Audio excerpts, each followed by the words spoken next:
Imagine a world where 40 million people didn't die, where the Russian Revolution never happened, where Hitler remained an obscure failed artist. What if I told you all of this carnage, all of this suffering, could have been prevented by a single piece of paper?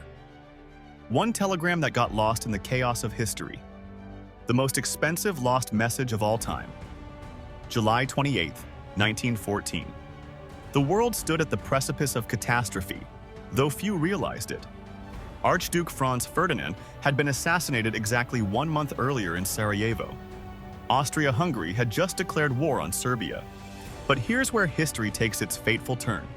German Kaiser Wilhelm II, upon reading Austria's declaration of war, had an epiphany. A moment of clarity amidst the fog of mounting tensions. He realized things were spiraling out of control. The Kaiser grabbed his pen and frantically wrote a telegram to his cousin, Tsar Nicholas II of Russia, proposing an 11th-hour peace solution. He believed this telegram could stop the cascade of alliances from triggering a continental war. But here's the twist that haunts historians to this day.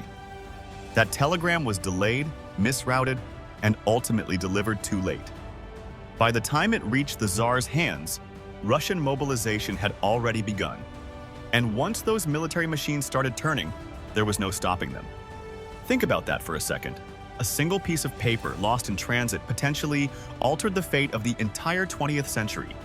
One telegraph operator having a bad day, one administrative error, one missed connection, that's all it took to unleash the most destructive war humanity had ever seen up to that point. But what if that telegram had arrived on time? What if the Kaiser's peace proposal had reached the Tsar before Russia mobilized? Let's explore this alternate timeline, this road not taken. Had the telegram arrived promptly, Tsar Nicholas might have paused Russian mobilization.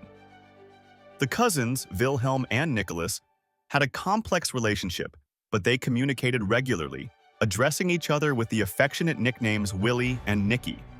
Their family connection might have been enough to cool tensions momentarily. Russia's halt would have given diplomats crucial breathing room.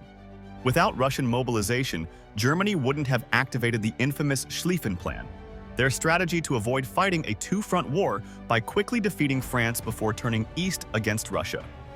No Schlieffen Plan means no invasion of neutral Belgium. And without the violation of Belgian neutrality, Great Britain might have stayed out of the conflict entirely. The war might have remained localized between Austria-Hungary and Serbia, a Balkan conflict rather than a world war. Millions of young men would have lived to see another day. The map of Europe wouldn't have been redrawn in blood. But the ripple effects extend far beyond just avoiding immediate casualties. Without World War I, there's no Treaty of Versailles imposing crushing reparations on Germany. Without that economic devastation and national humiliation, there's no fertile ground for Hitler's Nazi party to take root. The Holocaust likely never happens. Without the destabilization caused by the war, the Russian Revolution might never have succeeded. Lenin might have remained an exiled radical, never returning to Russia in that sealed train provided by the Germans. No Soviet Union, no Stalin, no Cold War. The Ottoman Empire might have gradually reformed rather than collapsively collapsed, potentially avoiding the arbitrary borders drawn in the Middle East that continue to fuel conflicts today. No Sykes-Picot Agreement carving up the region like a Thanksgiving turkey. The United States might have remained in its isolationist shell, never emerging as the dominant global superpower quite so rapidly. The entire geopolitical order of the 20th century would be unrecognizable to us. But wait, there's more. The cultural and psychological impact of avoiding the Great War would be immeasurable. The lost generation wouldn't be lost. The disillusionment that fueled modernist art, literature, and philosophy might never have reached such nihilistic depths. Ernest Hemingway might have written cheerful romance novels instead of war-scarred masterpieces. The acceleration of women's rights, catalyzed by women entering the workforce during wartime, might have taken a different, slower path. Technological advances in aviation, medicine, and communications, all rapidly developed during wartime necessity, might have evolved along different trajectories. What's particularly haunting about this historical what-if is how plausible it actually is. We know the Kaiser did have second thoughts. We know he did attempt last-minute diplomacy. The infamous blank check Germany had given Austria-Hungary was actually being reconsidered in those crucial July days. In fact, historians have discovered telegrams between the Kaiser and the Tsar that show how close they came to averting catastrophe. In one message, the Kaiser wrote, "I am exerting my utmost influence to induce the Austrians to deal straightly to arrive to a satisfactory understanding with you." The Tsar replied, "Am glad you are back. In this serious moment, I appeal to you to help me." So close yet so far, but here's what makes this alternate history particularly believable and particularly tragic. The Kaiser and the Tsar weren't warmongers. They wanted a continental conflict. They were caught in systems larger than themselves: military planning, alliance obligations, nationalist fervor, and the machinery of mobilization that, once started, couldn't easily be stopped. One telegram, arriving on time, might have provided just enough pause for cooler heads to prevail, just enough doubt to question the inevitability of war, just enough hesitation to prevent the dominoes from falling.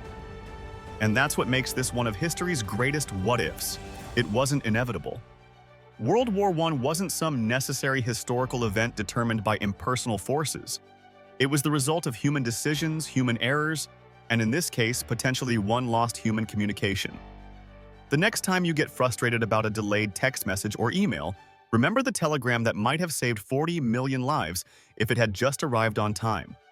History often turns not on grand strategies or inevitable forces, but on tiny hinges. A missed train, a misfiled document, or in this case, a lost telegram that changed the world by not changing it at all.